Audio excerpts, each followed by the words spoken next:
لفظوں کا سفر 13 اپریل سن 2024۔ ہمارا لفظ ہماری ہی آنکھوں سے اوجھل۔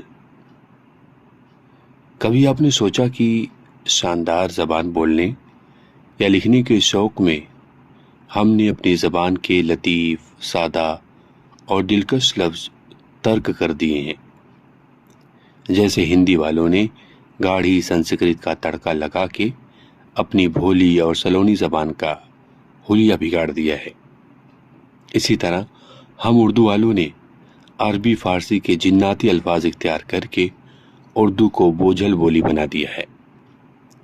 ہماری زبان کے کتنے ہی لفظ آہستہ آہستہ مدھم پڑتے جا رہے ہیں۔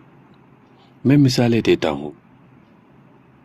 دل کو دھڑکا سا لگا ہے کہ یہ کتب خانے کہیں تباہ نہ ہو جائیں۔ ہم بچوں کو خوشی خوشی اسکول جاتے دیکھا کرتے تھے، وہ منظر اوجھل ہوتے جا رہے ہیں۔ وہ شاموں کو ٹہلنا اور صبح سویرے چہل قدمی کرنا دوبھر ہوتا جا رہا ہے، راہزنی کے ڈر سے۔ سوچئے کہ حال ہی میں آپ نے یہ لفظ کتنی بار ادا کیے یا لکھے۔ مدھم، دھڑکا، دوبھر، اٹکل، پچھتاوا، بگاڑ، مٹانا یا بوجھل۔ آج ہم مدھم پڑھتے ہوئے 2 لفظوں کے جملے بنا کر آزمائیں گے کہ کیا واقعی یہ لفظ مفقود ہوتے جا رہے ہیں۔ وہ 2 لفظ یہ ہیں، دوبھر اور مدھم۔